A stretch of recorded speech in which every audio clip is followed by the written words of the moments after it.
to wake up. The show is about to start with lots of stories about poo and a bit of heart. When it comes to Joanne, no, you won't find no fault. But if you mess with the bull, you might get the show. It's time for Mornin'. It's Morning with Bill and Joe. It's time for Mornin'. It's gonna be a heck of a show. It's Bill and Joe. Good morning, everybody. Hi, welcome back to Mornin'. I'm Joe. And I'm still James Lipton. As Joe knows, I stay in character until the DVD commentary. Gosh, may he rest. I wonder how he's doing up or down there. Who knows? Joe! I know. You know, he used to be, this is no lie, at least he claimed in interviews that he used to be a pimp in Paris. Huh. You can look that up, yeah. Mr. Lipton's had many a life. I occasionally think of pimps, but I never think of pimps in Paris, which also feels like it would have been the title of a Diddy album Pimps in Paris. ages ago. But when you, like, he would wear kind of flashy suits and stuff like that when he would do his sanctimonious interviews. I'm sorry, James, R.I.P. But I mean, I'm starting to see it a little more. And he was really into the Just for Men with the beard, and the hair was very groomed. And so I can see the pimp a little bit. It's not a stretch. He's a very meticulous pimp. With a name like Lipton, I just want some iced tea. Yeah, I don't know why you'd have to do that accent. Because I'm an actress. Well, how are you? I'm good. If you missed our last episode where Bill interviewed me on the play, that is now over. Oh, yeah. We're so far in the future that this play has finished its run. Limited run. It was great. I did a great job. She really did. Play-wise or interview-wise? Both. Of course. Oh, boy, I should have known that answer. How was I, though? Summoning James Lipton. I think James Lipton was better the last time I did it. Yeah, well, I think as actors know, Bill, the best way to really feel it, to really be in it, is costume. And so if you're missing that element, it can kind of, feel a little fake. And the beard. Oh. Yeah. Ugh. I actually, last weekend, did a downtown tour for our old friend Dr. Zara and a bunch of her doctor friends that were in town. And I dress up as Bill the Butcher, and everyone thinks I'm Willy Wonka, and it really annoys me. But, I have a very specific costume. That is Bill the Butcher. But even, I used to have some crap facial hair, and from very close up, you could see a mustache. But now that it is gone, I felt I didn't even bother trying to do a Bill the Butcher accent. It really took me, to your point, it really took me out of it. I was very upset that part of me was like, I don't want to look like I'm trying that hard, so I didn't get a fake mustache. But without any type of the Bill the Butcher facial hair, it just took me out of it. Much like my James Lipton. But it's interesting that you still will half commit. Like, you didn't even think, you know what, I won't wear this top hat. Oh, no, that's what I said I was going to do. And she very much was like, no, come on, please wear and she kept bringing up the costumes. I'm like, okay. But, I got my hair's shorter now and everything like that. And also, this is tough going through doors. Sure. Yeah. I might, for next time, remove that blue ribbon. Bill is now wearing, if you're just listening, a very tall top hat that he sometimes wears on tours with like a thick, shiny blue ribbon. And I think that might be what's throwing people off. Huh. Well, actually, that's exactly what he wore in every war. Their side all had blue. Leonardo DiCaprio's side was distinguished by red sashes that they would wear. So I guess you don't know anything about anything, do you? I don't. I didn't watch the movie. Yeah. So I've exposed your ignorance yet again. I'm willfully ignorant. I love it. I'm having a great time over here not knowing anything. Show idea. Billfully ignorant. Wow. Ooh, and you meet with experts who try to teach you something. Then your tagline at the end is, oh, well, shucks. I'm just willfully ignorant. Shucks. Yeah, I like it. Wow, I love watching you think in real time. Mm-hmm. Well, Joe, one of our favorite and yet underused graphics is a little thing called Nobody's in New York. Yeah, here it is. And this Still was frozen. fashioned after what, Bill? That's the thing. I love it when we use it and we don't explain the backstory, which we have done several times on various New York related stories. It is, of course, based on I still haven't wrapped my brain around it fully. Everybody's in LA, Netflix, limited at the time we thought, limited series. That was, what would we call it, Joe? I'm going to let you try to describe what exactly it was. I think they wanted it to be like a late night show vibe, like a little Graham Norton where they bring on people, they bring on more people. There was a theme for the Yes. episode. However, it felt a little more like the recording of a live podcast where the guests didn't really fully commit. No one was really sure what was going on. Oh, yeah. And it was a lot of, you could tell John Mulaney being like, well, this bit isn't working. Yes. I did not watch all of it, so forgive me if the parts I didn't watch were better, but they It must wasn't have boring. been. They must have been because they're getting another go. Which is, I feel that more and more, and this has sort of convinced me, when actors say limited run, they say that to hedge their bets 9 times out of 10, so that they, particularly with Netflix, that they can automatically say to anyone that asks, when's the second season, something like that, they have that excuse if it just didn't do well. But that is indeed what John Mulaney said. He said that this was a one-off. There would just be 5 shows, the 1 week, that's it. And again, apparently it did well enough. It's coming back. So we can use our graphic more. Remember, it's a trick I used to do back in the day. The idea of, there's only a few tickets left. I've stolen that from you, by the way. When there's so many left. Oh, yeah. Guys, only a few. Make sure you get your ticket. Almost sold out. Yes. So I guess maybe also with the idea of a limited run, you're like, only 5 episodes. Make sure you watch because you'll never get this again. Surprise, you got more. It worked. And the only thing I would add is it's very much, I've always been fascinated with Mulaney because we have almost the exact same background, minus, me being a success or rich now. But we grew up in unbelievably similar circumstances. I remember he would describe as a kid, he just thought all he wanted to do, he thought it'd be the most adult thing, would just be to sit by himself in a diner and read a magazine. And he would try to do that anytime he could as a kid. I'm like, that's all I ever wanted to do. We both had J.J. Bittenbinder. It's a famous bit of his. Come and scare the crap out of us at school. It's very similar. And including his experiences with New York. I had thought that this was sort of a very weird, esoteric, if I'm using that word correctly, take on LA as a place that he didn't necessarily like and was just sort of forced to be there and would find the odd things that he did find interesting about LA, but still show that the overall is not great. In this thing that maybe I'm getting ahead of myself, but apparently in this profile, his GQ profile, he was recently on the cover, he does like LA.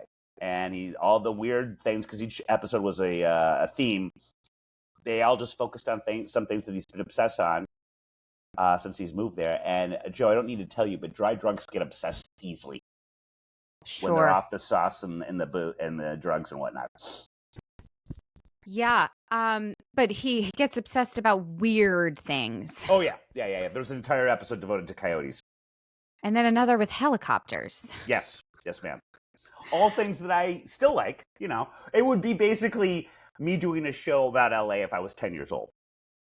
If you recall, there was the robot that they had that was cleaning things up and stuff like that. All things that would like. So anyway, of that profile, per our old pals at Daily Mail, John Mulaney has revealed that Olivia Munn still randomly drug tests him after first staging a Good for her.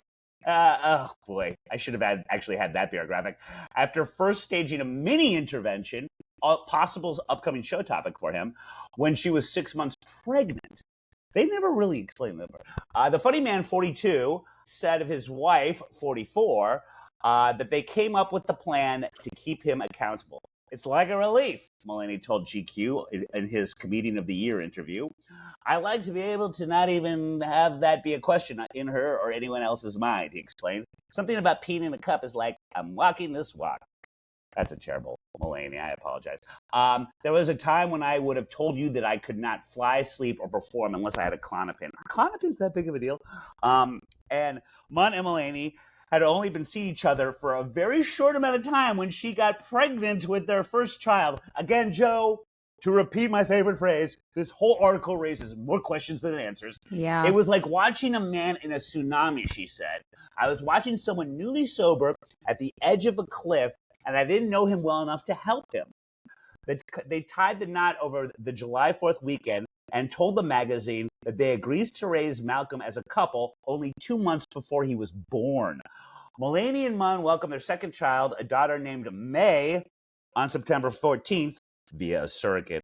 Got to be a Hollywood surrogate. He must be raking it in. Mulaney has successfully completed one season of John Mulaney Presents Everybody's in LA and is currently prepping for season 2. The show really made me enjoy LA, he told GQ. Something clicked where it felt like, oh, this feels like the future. LA does? There's so much going on: aerospace, shipping, agricultural industry. This Hollywood thing is actually pretty tiny. See, I guess, mistakenly tell people it's a one industry town because I'm ignorant and I rarely ever go there. Joe, you know your favorite phrase is, there's a lot to unpack here. Well, guess what? There is a lot to unpack here. Yeah. Go. So, okay, I might have my timeline wrong, but when Probably. he was with Olivia Munn, hadn't he already gotten sober? Yes, ma'am.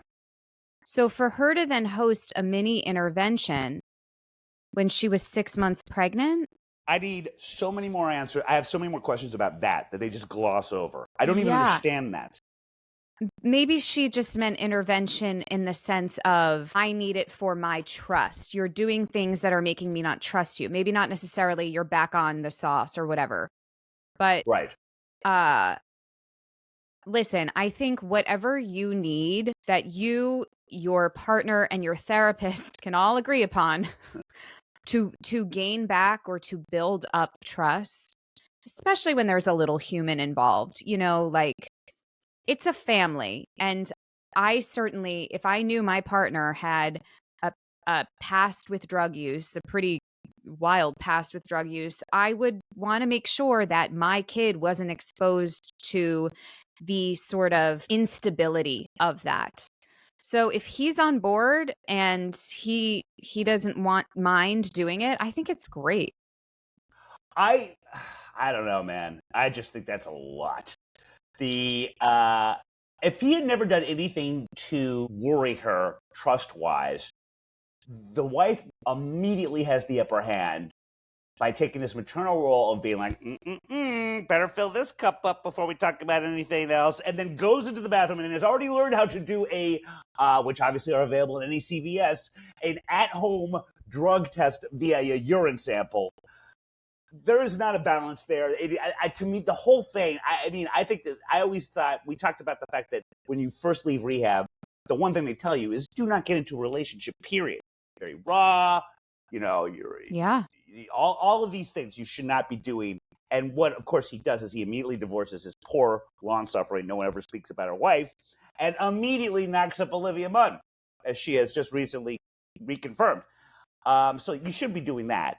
And I don't know if this is going to help. I think that this is, he's going to have to be held accountable, but I think that puts her, he's going to start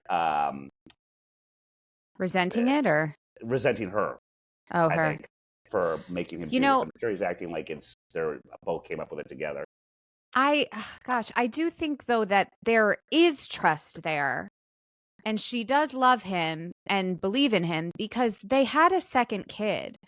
Not only did they have a second kid, they had a second kid by surrogate, which means that's not an oopsie. That's not the birth control failed us. Yes. That is a decision. We want to expand our family, and it's an expensive decision. I know they're celebrities, but that's still a really financially significant choice. So she wanted to have more kids with this man, which means that he's doing enough to assure her that he's doing okay. I loved when I heard that she was having a second kid. I didn't realize it was surrogate. I also think likely it's because she's battling breast cancer, I think, or Yes, some form there's of a cancer. lot going on with these guys. So, but she's 44. Yeah. And as I'm getting older, I love this idea of older moms because in case I, want to have a kid in like 4 years, I'm still a spring chicken compared to some people. It'd be so weird if you actually accidentally had a spring chicken rather than an Ooh, actual human. I feel Might like be that would be easier. painful. Well, just be an egg initially, so I think that would be a lot less painful. Actually, yeah. How do I look into having a spring chicken? I mean, Goop actually sells egg-like things, so they clearly don't hurt. Just have a Yeah. chicken. Yeah. Yeah. And the other thing that they gloss over in this, and maybe it's touched upon a little bit more in the GQ piece, um, they decided they were going to raise the kid together with 2 months to go in the pregnancy. And again, it sounds to me like she got like knocked up within the first week or so. I mean, all of that is a lot. I guess obviously Yeah. he didn't have much of a say in all this, but it doesn't sound to me like there was any discussion about just getting rid of the kid back when it was still legal. That even though she barely knew this guy, doesn't matter. I am having this kid, which I guess is good for her, but just a Well, lot. didn't I read somewhere that she was like not obsessed with him, but she always thought he was so funny and she had such a crush on him. So, That sounds familiar, I guess. yeah. So I could see her being like, oh my gosh, I would love to have like a little version of him. I don't know. Is that weird? No, look, there's nothing normal about you women. Fair. But yeah, the whole thing is just, and again, I still find him very funny. I do not feel about him the same way I used to, for mostly all wife-related reasons. that poor discarded creature. But I don't know. Any other takes on all of this? The whole thing is just odd. Yeah. He certainly is keeping busy. Sure. And, my immediate thought is maybe he should just like relax a bit and not work so much. But I know for some people, work is like therapy for them, or work is what will keep them sober or keep them focused. Well, you're just So, replacing one addiction I for the mean, other. we all have addictions in Right. some form or another, or compulsions or obsessions. Some aren't to drugs, some are to, light switches. Have you Light ever switches. When I was little, I had to touch a light switch. I had OCD. I had to, if I touched it with my right hand, I had to touch it with my I kind of left. remember And you telling me that. That yeah. is very disturbing. So we all have our things. How Uh, do you get rid of that? I thought those were the type of things, like, I wasn't really aware of the fact that you can kind of get rid of OCD. I don't think you do. I think it just morphs into other compulsions and obsessions. Give So me for me, one. it's It's not true probably crime. currently now my perfectionistic tendencies.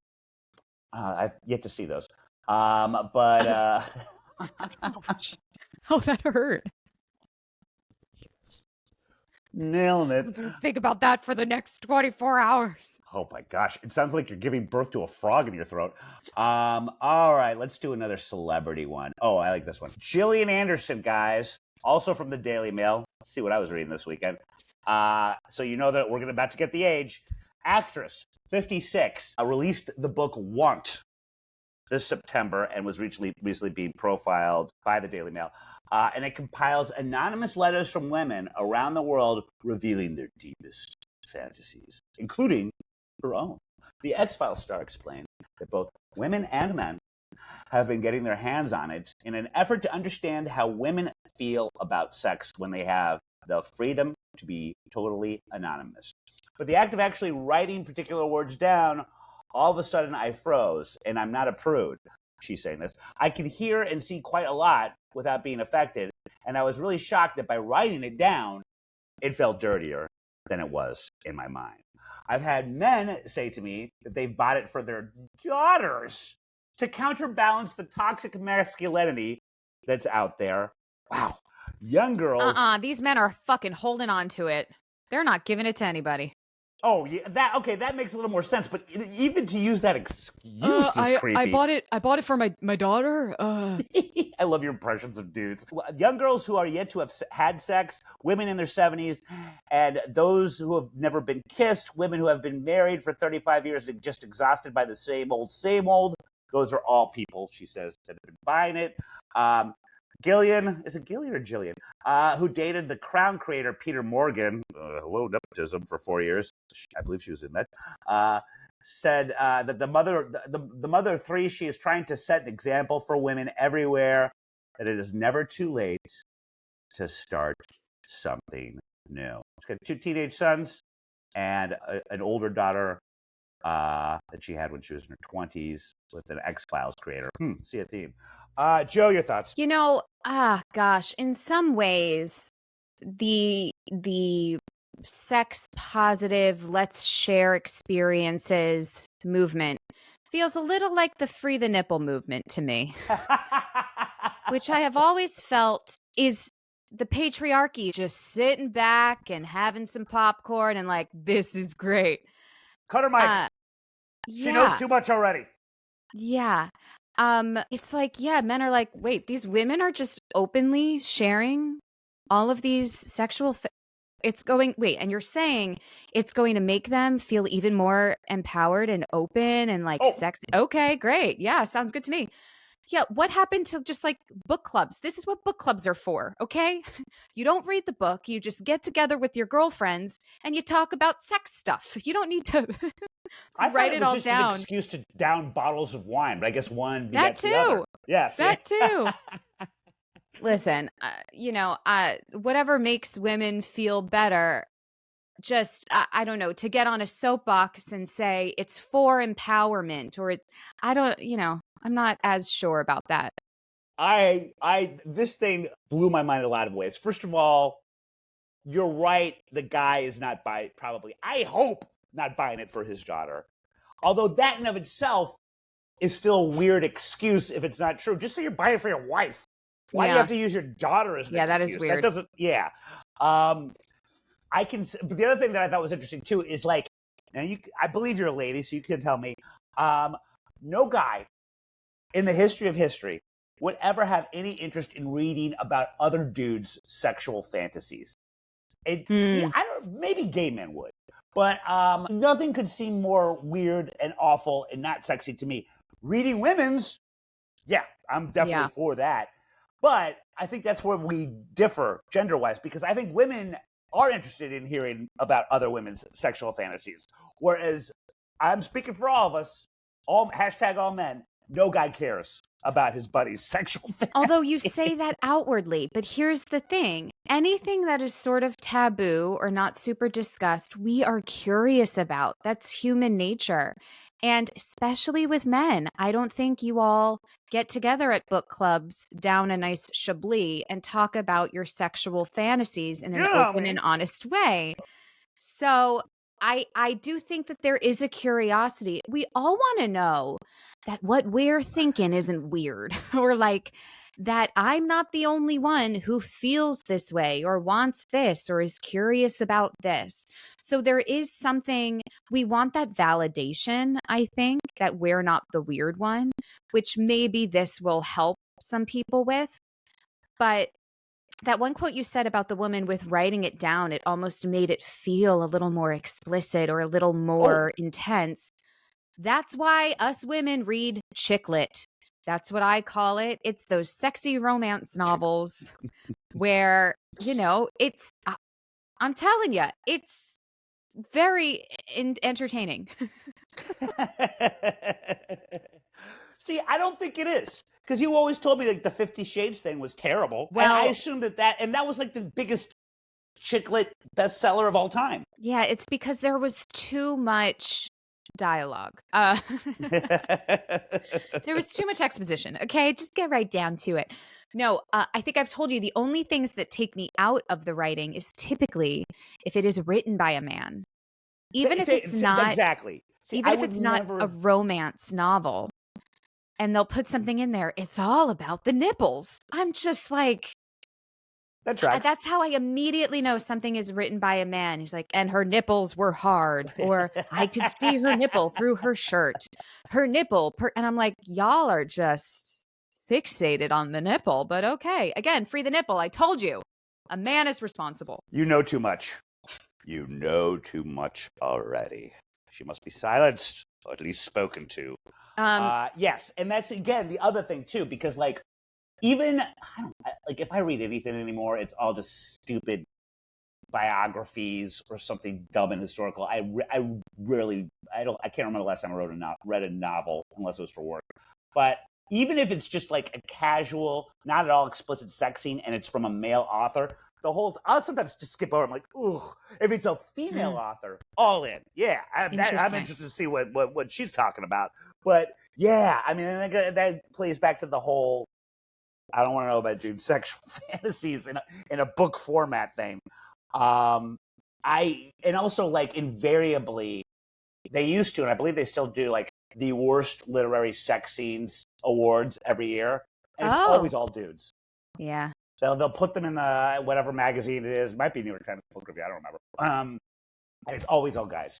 They're not good at it. I don't want to hear them. But Bill, that could be a fun writing exercise for you. Try to purposely write the worst sex scene and see, get it published somewhere. I'm sure, these days they publish almost anything. Actually, you know what? Say that AI did it, and then they'll definitely publish it. All right, that's my next Google thing, because that's actually a great idea just to find the AI version of that, but I'm sure it's already been done. But now I'm going to find AI written sex scenes immediately after we are done. Wait, I'll give you. By the way, not to switch gears into something very depressing, but I recently read a thing about AI and, like Chat GPT, for example. When you ask them to write something for you, do you know the amount of water it uses? Water? Yes. AI uses so much water to compute and to write. I guess because of the energy that's used and the heat from whatever servers. Again, I am not a scientist and I did not do my research, but I read a blurb, and it apparently takes a lot of water, which we're in a drought. We're in a drought here in New York City. There are wildfires in New Jersey. It's getting dire. So I blame ChatGPT. Good. I do too. Boy, they've taken a lot of money from me. Where is my SAG? But yeah, so that was my takeaway from it. The one thing that they don't get to, and now I've got to find it when I'm not looking for a chat or AI porn. Obviously, the first thing people are going to turn to is, what is this Gillian girl right about? Forget about all the anonymous ones. They're going to go straight to see what all of it. She's really putting herself out there for this one. And it's like, if you were a dude, although I guess you wouldn't be able to get away with it because she'd immediately knew that you had read her book. But if she was single and you were a dude about to go on a date with her, what an easy Cliff Notes version of finding out what she likes and doesn't like, and immediately being able to go for broke should things get intimate. But then now that she's put herself out there, she's going to know, oh man, he's just doing the play-by-play of what I wrote in my smutty book. Sure. I also wonder if a part of the fantasy is the fact that others don't know about it. So if someone were then to give you everything you wanted, everything you laid out in detail, if it would somehow be not as satisfying. Yes, I think you might be right. I remember not being very turned on at all when Jennifer Aniston, to please Ross in Friends, dressed up like Princess Leia in her slave outfit for the Jabba the Hutt scene. Obviously, I think Ross was emblematic of an entire generation, mine, that was a very, very big deal for us. And yet, someone doing that possibly just to make you happy, but not really into it themselves, takes you out of it. Took me out of it. I mean, I'm always happy with Jennifer, especially back then when she was half naked, but still wasn't into it. Yeah, because it's almost like, okay, let's say you have a husband, Bill, and there's always dishes in the sink, and you have to tell him to wash the dishes. Isn't it so much better when he just instinctively knows to wash the dishes without being asked to? This is getting personal. No, I Um, just think that that's a good maybe no, that's. analogy. I think that you're absolutely right. That makes total sense. Mind Oh. reading is the sexiest, I guess, quality. Is that a genre in chicklet? Mind readers? Yeah. Oh God, wait. I told you all, not in this latest iteration of Mornin, but I have shared in the past about the time I was reading a romancy book. Didn't realize it was like a BDSM book until I was too far in to quit. And the thing that took me out was before there was a little bit of backdoor play happening. So they create a play at some theater named Backdoor, Yes. and it was just a two-person. Okay, gotcha. Normally that wouldn't take me out. That would really get me into I it. was gonna say. No, but it was about this guy who was essentially like teaching this woman, showing her the ways. But first, he Of knew alcohol. she was famished from the night before, all of their lovemaking. Sure. So he took her out for a very large latte and a huge breakfast. Then they immediately go home and do the backdoor deed. Anybody who is a human being, maybe with some sort of gluten intolerance, knows that you need at least an hour to digest and rid your body of said nutrients before any deeds can happen. So, yeah, that really took me out. By the way, speaking of that's the segue here. Ingesting things that might not be great for your bowels. Look what I got. Oh, yay. Remember that little guy? I ended up getting. I got you one, and then a fan also got you one. I've got them all over my apartment. I ended up getting 3. Somebody sent me 2. You sent me 1. I drink out of yours. But yeah, this is the Christmas vacation. What would we call these? Marty the Moose eggnog holders. But yeah, I associate this with my tummy feeling bad the next morning. The booze doesn't help. I just started watching Christmas movies because I'm in that mood. And I was watching Christmas Vacation the other day. It is such a good movie. The people who don't like it, I don't understand it. I like it. I always argue with people that say it's the best of the lot when Vacation is one of the best comedies ever made. And also much darker. Because also it was R, but like it's just the whole all of the themes in Vacation are so much darker than the very saccharine, sweet Christmas Vacation. Which, while I do agree with you, is a very funny and great movie. It's just, come on, people. Well, sure, but in terms of Christmas movies, sure, I think it's just very well done. And a fan last year made for Douglas and I T-shirts that say, "Why is the carpet all wet, Todd? I don't know, Margot," which is so inside Christmas Vacation baseball that true fans get it, and I love that. Yes, I believe that same wonderful person sent me a Clark Griswold Blackhawks jersey. Yes. With 0-0 on it that he wore, that I have hanging on my closet right now, which is basically the extent of my Christmas decorations. Yeah. Now, you don't strike me, aside from your little stripper mouse up there in the corner, you don't strike me as much of a Christmas well, yeah, you guys do have a tree, because I know you put up all Douglas's old, he made when he was 3 Christmas ornaments. We don't have a lot of space in our New York City apartment, so anything we decorate with, we have to find space to store for the rest of the year. Yes. We are lucky that we do have a good amount of closet space. That's the thing. Pre-war buildings have closets. A lot of these new modern buildings just don't. But we have a Christmas tree that I think is currently under our guest bed. We have, I bought garland. We have a very large window in our living room. So I put garland with lights over that. Very Martha Stewart. And I think I made a wreath a few years ago, but that's really kind of it. We don't do too much. And also, I'm going to start decorating, I think, without Douglas, which is kind of sad. Well, you're a minimalist, and I know you've got Betty Boop themed stuff, right? Or you just have that ornament? Yes, I have Betty Boop ornaments. My parents would get me one every year. There is a Betty Boop catalog, don't you know? And you can get various Betty Boop paraphernalia Is that the right word? Tchotchkes throughout the year, but the Christmas ornaments are my favorite.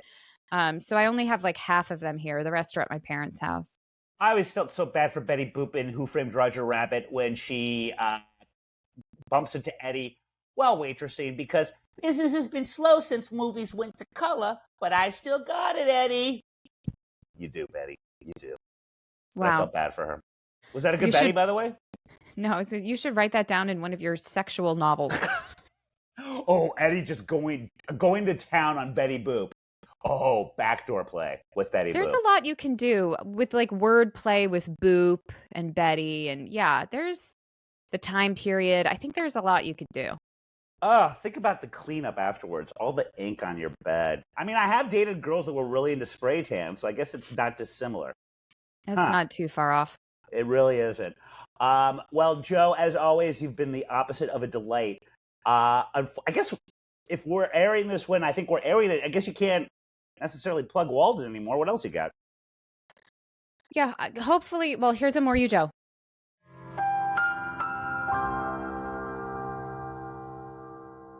Hopefully, I will have more things. Going back to bartending sounds fucking awful. So Actually, let's can try I get your not old to. job? What? I said, can I get your old job? I'm just such a bad bartender. That's the only problem. Yeah, try something else, Bill. Okay. Again, get to writing on your sexy Betty Boop porn. Got to see about the trademark issues involved with that. God, you just reminded me that it's Black Friday, November 29th. If you're in town, 3 p.m., just go to Bowery Boys Walks. I needs more people for this tour. It'll be warm. The neighborhood's delightful. It'll be all Christmassy by the time. Oh, that's this true. one. That'll So be nice. people like that. Yeah. So, okay. Well, thank you, Joe. And Thank again, you, Bill. congratulations on your previous acting within the play Walden. It was very Thank good. you so much. And thank you all for tuning in. We will talk to you next week. Bye. I'm sure glad that's over. That's all for this episode of Mornin with Bill and Joanne. I wasn't even listening. I was listening to podcasts. Shut up, Bill. Subscribe to the show on Apple, Spotify, or anywhere you get podcasts. Yeah, I wasn't listening either. Very nice, Joanne. Touche. For videos of this and other episodes, go to @MorninBillAndJoe on YouTube. Bill, put the sword down. Run, Joanne, run! Like, subscribe, and turn on notifications. We would do it for you. Okay, that's a lie. I never liked your show. Sorry, wasn't listening. See ya.